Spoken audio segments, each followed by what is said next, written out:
আজকে কলে মেলা ইস্যু বুঝেছেন এটা এটা নিয়ে ধরি ওই যে কুদ্দুস বয়াতি আছে না ওরা একটা চমৎকার গান আছে কলে কোনটা ছেড়ে কোনটারে ধরি শুনিছেন শোনেন নাই আরে এডিটর সাহেব এনে শুনে দেন না এরপরে তো বাম্বু চলবে বরাবর এনা সবাই এনার্জি নিয়ে আনি তাই না শোনেন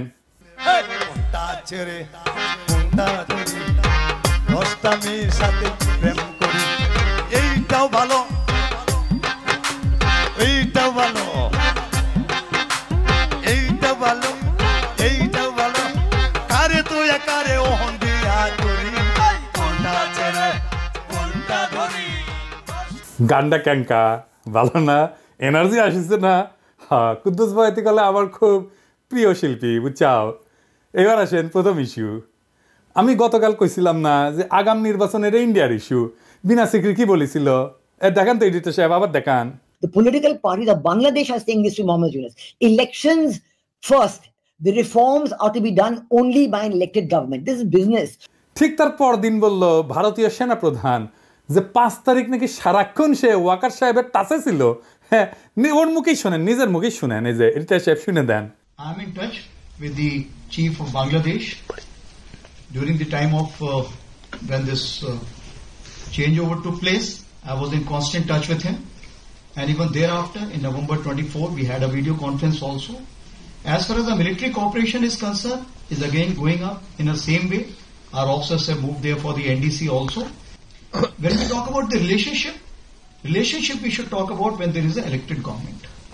So as of now, the relationship is with the military is well and perfect.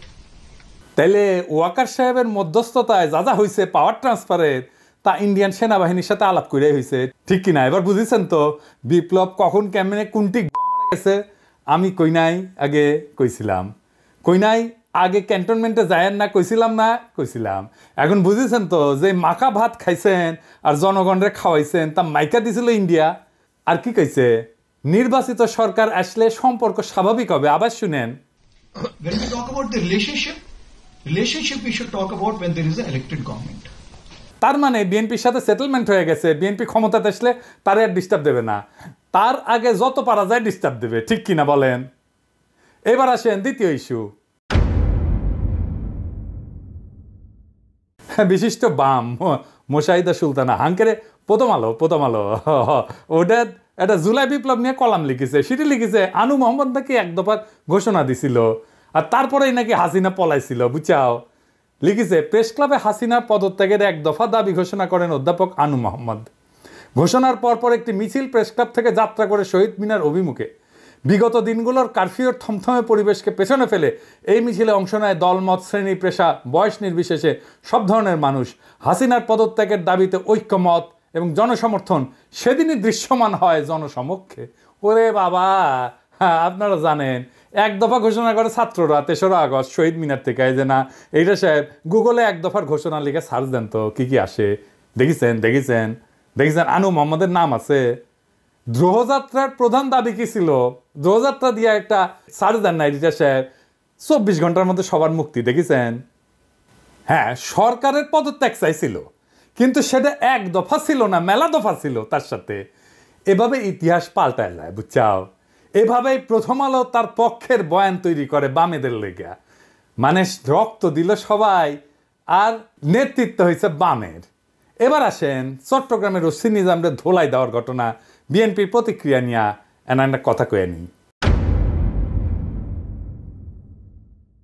OC Nizam একজন দুর্বৃত্ত পুলিশ অফিসার ছিল ওসি নিজামউদ্দিনের মা খালেদা মেম্বার সভাপতি বাংলাদেশ মহিলা আওয়ামী লীগ বড়ইতলি চকরিয়া এই যে সিআইপি সালাউদ্দিনের পাশের ছবিটা দেখেন আর একটা ছবি দেখেন ওসি নিজামের দেখেছেন বন্দুক ধরে আছে কিঙ্কা করিয়া তখনও কোতোয়ালি থানার ওসি ইনভেস্টিগেশন 2014 সালে চট্টগ্রাম বিএনপি পার্টি অফিসের সামনে বিএনপি কর্মীদের বুকে ও বন্দুক ধরেছে নিজের হাতে দেখেছেন ওরে কিছুই করা হয়নি ধরে থানার দেওয়া হয়েছে টানাটানির সময় জামা ছিঁড়িছে থানার দেওয়া হয়েছে কেন কারণ ওই ওসি নিজাম হৃদয় তারুয়ার মামলার আসামি যে শহীদদের কিন্তু ধরে দেওয়ার পর দেখা গেল তার নামে পুলিশ মামলা থেকে বাদ দিয়ে দিছে দেখেছেন বাদীকে না জানায় মামলা থেকে নাম বাদ দেওয়া যায় না বাদীকে জানানোই হয় নাই এই মামলার তদন্তকারী কর্মকর্তাকে আমি জানবার চাই আমারে নাম দিবেন ওর তদন্ত আমি আর আন্দাই দিমু।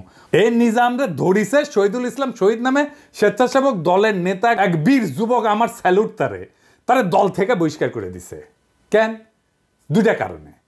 দুর্নীতির দায় সাজাপ্রাপ্ত মীর নাসিরের ছেলে মীর হেলাল ছেলেটার বিরুদ্ধে অবস্থান নিছে। দেখেন নেতা তারেক রহমান সাহেবের বক্তৃতা দেন এত পরিষ্কার ভাবে বোঝানোর পরে যারা না বোঝার ভান করার তারা দায় দায়িত্ব তো দল লইত কিলে দুষ্ট গুরুত্ব শূন্য গোয়াল বহুত বেটার।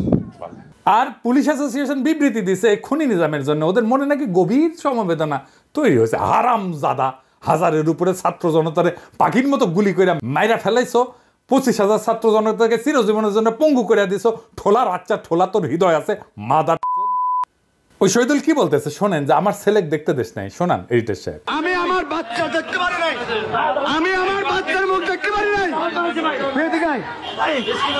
এ হচ্ছে হোসেন আদম, সাদত ভাইকে যে লাঞ্ছিত করেছিল, আমাদেরকে লাঞ্ছিত করেছিল। জামাতের নেতাকে ধরে শিশু সন্ত্রাসী বলে চালান দিছে 3 বার। তার দোকান লুটপাট করিছে, বউ বাচ্চা গেছে দেখা করতে, বাচ্চার 104 ডিগ্রি জ্বর আসছিল, দেখা করতে দেন, সারা রাত ওই বাচ্চাটারে বসায় রাখিছে। আলিয়া মাদ্রাসা ক্লাস 8-এর ছাত্র ধরে নিয়ে গেছে, পরীক্ষা দিছে বাচ্চাটা জেল থেকে। এখন ঠোলা অ্যাসোসিয়েশনের হৃদয় বাইরে হয়েছে শালা, 14 জেনারেশনের জাউরা শালা। বিএনপি ভাবিছে ঠোলা দিয়ে ইলেকশন করাবি, তাই পুলিশের গেছে বিএনপি। এখন এই শহীদুল ইসলামকে নিজাম সাইজ করবি। এই নিজাম, শহীদুলের যদি কিছু হলে না তো ঠ্যাঙ্ক এটা ভেজে খামু কলে আমি। শহীদুল, তুমি ছাত্রদের নাগরিক কমিটির জয়েন দাও, তুমি উটি নেতা হবা। তোমার বীরত্বরে স্যালুট আমার। নাগরিক কমিটি করছি, যেটি ইনকা স্পিরিটেড বিএনপির তৃণমূল কর্মীর সাথে বেইনসাফি করবে বিএনপি না তারই নিয়ে নিবা। ওই যে ইসকনের নামে মামলা করেছিল না যে বিএনপি নেতা, তাকে নিয়ে নাও। ওই চট্টগ্রামে হিরোইক ইমেজ তৈরি করতে পারবি। এবার আসেন মিজানুর রহমান আজাহারির তাফসির মাহফিলে গ্যাঞ্জাম নিয়ে কথা বলি। সিলেটে যেভাবে মিজানুর রহমান আজাহারির ওয়াজের শেষে হট্টগোল করে বন্ধ করে দেওয়া হয়েছে, তাতে আমি হতবাক এবং ক্ষুব্ধ। শুনেন তার কথা, শুনেন শেষ দিকের কথা। এই জায়গাটাতে এরকম কেন হইলো? শুরুতে তো এটা ছিল না। এখন আইন শৃঙ্খলা বাহিনী তোমাদের সাথে লাঠি চার্জ করবে, ধাক্কাধাক্কি করবে, তোমরা আমার সাথে এটা হবে এরকম? তোমরা তো ব্যথা পাবা তো। বসো না, সবাই বসতে পারলে তোমাদের কি? বসো। এটা আমি এখন পরিকল্পিত কিছু হতে পারে এই ধারণাও করতে হবে আমাদের। লক্ষ লক্ষ মানুষ বসে আছে, তোমরা একটু শান্ত হবে না? হ্যাঁ, বসো। আর 2টা মিনিট একটু কোঅপারেট করো। 2 মিনিট একটু কোঅপারেট করো। জি পুলিশ ভাইরা, হ্যাঁ আস্তে জি বসে যাবে। হ্যাঁ ঠিক আছে, 2 মিনিট। এই বিভাগে আমার আর আসা হবে না, আমি একবারই তো আসলাম। সো যা বলার তো আমি এখনই বলতে হবে, এমন না যে আমি আবার সুনামগঞ্জে আসবো, হবিগঞ্জে আসবো। খুবই গুরুত্বপূর্ণ কয়েকটা কথা আমি রাখবো তোমাদের সামনে। বসো, শেষ করে দিব। এই তো আর 10 মিনিট সময় আছে আমার হাতে। বসো। মাশাআল্লাহ, এই ঠিক আছে। আমি কলে এখানে এক বিশাল ষড়যন্ত্রের গন্ধ পাইতেছি। ঘটনা ছোট, রাজনৈতিক গুরুত্ব অপরিসীম। আজারি সাহেব নিজেই কইছে যে সামান্য জায়গাটা অল্প কিছু লোক এই কাজটা করেছে। শুনেন, পুরো লক্ষ লক্ষ মানুষ, আমি তো দেখতে পাচ্ছি কত লক্ষ লোক হয়েছে একটা জায়গায়, কোনো সমস্যা নাই। এখানে কয়েকশো ছেলে পেলে এই ধাক্কাধাক্কি,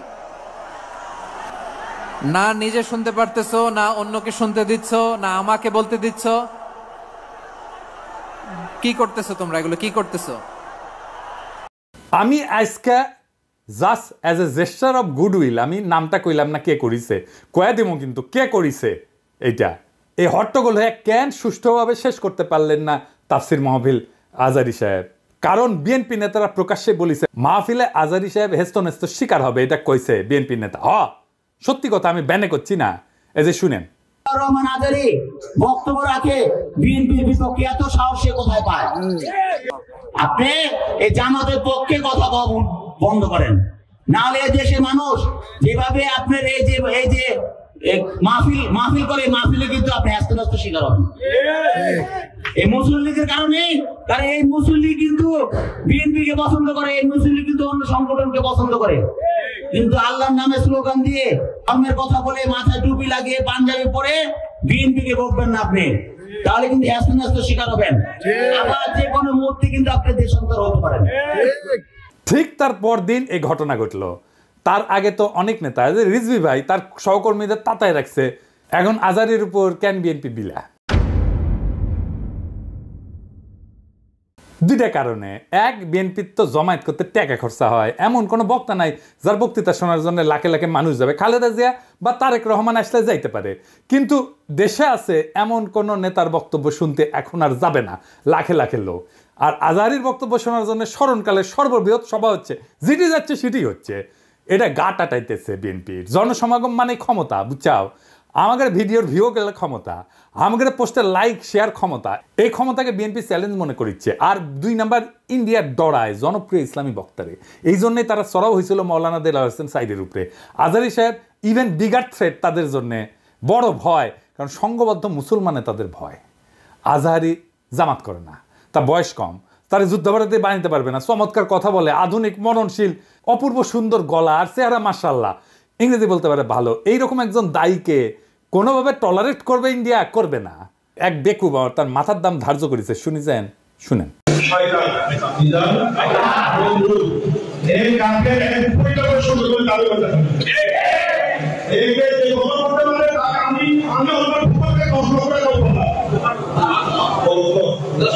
দেখেছেন তার জানের উপরে উঠে গেছে।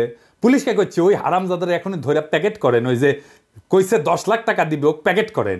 বিএনপি নেতারাও খুব অপমানজনকভাবে কথা কইছে যে আজহারী হুজুরের পিছে লাগিছে।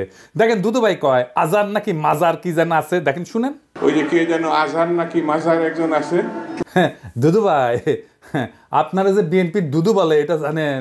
হ্যাঁ, দুদু দুদু, বুকের দুদু, বুকের দুদু নাম বিকৃত করেন কে? বেদ্যবি কুটি থেকে শিখেছেন। আপনার কর্মী আপনার কথা না শুনে আজহারী হুজুরের কথা শুনবি? এটা জানেন না তো? কর্মীর সাথে তো যোগাযোগ নাই, জিজ্ঞেস করে দেখেন। আজহারী হুজুরের নাম শুনলে কয়বার সালাম দেয় শুনেন, আর আপনার পিছে যে কি কয় শুনেন। নিজেরা বেশি হারকুলিস ভাবেন না, বুঝছেন? উঠলের দিন বাগে খেয়েছে। আওয়ামী লীগ আমলে ওয়াজে এসে আওয়ামী লীগ নেতারা চড়াও হইতো না, দেখেছেন না? চড়াও হইতো না, এখন বিএনপি নেতারা চড়াও হচ্ছে। এই যে দেখেন, এটা আমার শহরে বগুড়ায় মৌলানা বজরুল রশিদ মিয়া, আমি কলে খুব পছন্দ করি, খুব চমৎকার একজন আলেম, কলে খুব সুন্দর ওয়াজ করেন, উনার উপরে চড়াও হয়েছে। মিজাজ খারাপ হয়ে গেছে দেখে। আর চড়াও হয়েছে কে? আওয়ামী লীগের পান্ডা মোহনের ভাই বিএনপি নেতা বাদশা, 2 ভাই 2 দল করে, এক ভাই আওয়ামী লীগ, এক ভাই বিএনপি। ওর ভাই বগুড়া শহরের কোনো জমি বাকি রাখে না, এই যে মোহন দখল করেছে, 2 ভাই দল করে সিস্টেম কইরা এখন আরেক ভাই রাজত্ব চালাইতেছে বগুড়ায়। এটা আগা 5 তলা দুর্বৃত্ত ফ্যামিলি। শোনেন কি করিছে। কিসের ভাষা ভাই? আমরা আমার দেশে থাকি না। আমরা দেশে থাকি না। হ্যাঁ, ঠিক আছে। আপনি বলেন কেন যে আল্লাহু আকবার একবারই ছাড় দেয় না? আমাদের প্রত্যেকটা এই প্রোগ্রামে দেখো না। না, এই জায়গাতে আমি কি বুঝতে পারছি, চাকি শোনেন না না, এখানে যে কোরআন শরীফ তেলাওয়াত হলো একবারই দিছে আল্লাহু আকবার, হাম্মাম করতে আর দেয়নি, এটা ঠিক না। তার মানে দিছে তো? না, তার মানে দেয়নি, দিছে তো। একবার দেখ 10 বার দেখ দিছে। আপনারা কোন আওয়ামী লীগের মধ্যে দিছে? আপনি তো বললেন একবারই দিছে আর দেয়নি, এটা তো ঠিক না। আমি একটু আমার প্রধান বক্তার সাথে দ্বিধা করেছিলাম যে উনি বলতে চেয়েছিলেন যে একবারই হাম্মাম সাহেব বলছেন, এটা তারপর কি বলছেন আমি আসলে এই করি, যখন বলছে একবার বলেছেন আমি সেটাকে দ্বিধা করেছি। আমরা ইসলাম কারো ব্যক্তিগত সম্পত্তি নয়, ইসলাম সকল মুসলমানের সম্পত্তি। কেউ যদি মনে করেন এটা আমার ইসলাম আমার একাধিক আর করো না, এটা তো সঠিক না। যারা ক্ষমতার থাকতে যা করেনি, এরা ক্ষমতার যাওয়ার আগেই তার সাথে বেশি করতেছে। ধরে কোন কথা ঠিক কি না? রাধাবার সাথে আউট হয়ে গেছে। মাহফিলে যারা যাবেন, কোন রাজনৈতিক নেতা যদি আলেমের সাথে বেদবি করে না, একেবারে পায়রা ফেলাবেন, পারমিশন দিলাম, আমার নামে যেন কেস দেয়, আমি কয়ে দিছি। আর হুজুরেরা আপনাদের বলি বেদবি নিয়েন না। আপনারা কোন আক্কেলে এই সমস্ত রাজনৈতিক দুর্বৃত্তদের ওয়াজের মঞ্চে আপনাদের পাশে বসতে দেন? ওদের সে যোগ্যতা আছে আপনার পাশে বসার? পাবলিকে তো আপনার ওয়াজ শুনবার এসেছেন নাকি? ওই বাঞ্চতগুলো ক্ষমা দেখবার আসছে, তা তো আসে নাই। আমি দুঃখিত, মুখ খারাপ করলাম, হুজুর বেয়াদবি মাফ করে দিয়েন, কিন্তু এ তো মেজাজ খারাপ হয়ে যায়। তো আপনি কেন ওগ্রে পাশে বসান কেন? আপনার ওয়াজে জমায়েতের ফুটেজ খাবার আসে, ওই হারামজাদা নিজেরা দেখলে তো পাবলিক আসবে না, কথাও কবার পারে না।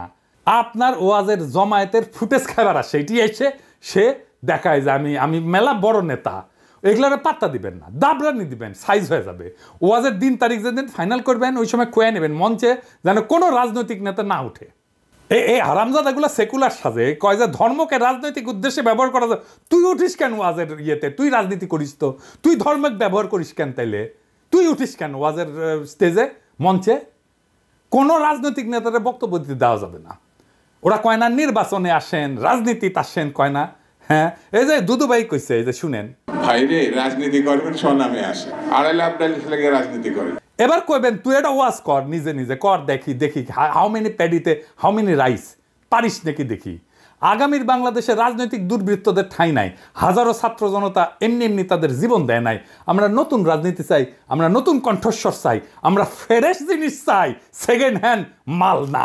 ইনকিলাব জিন্দাবাদ।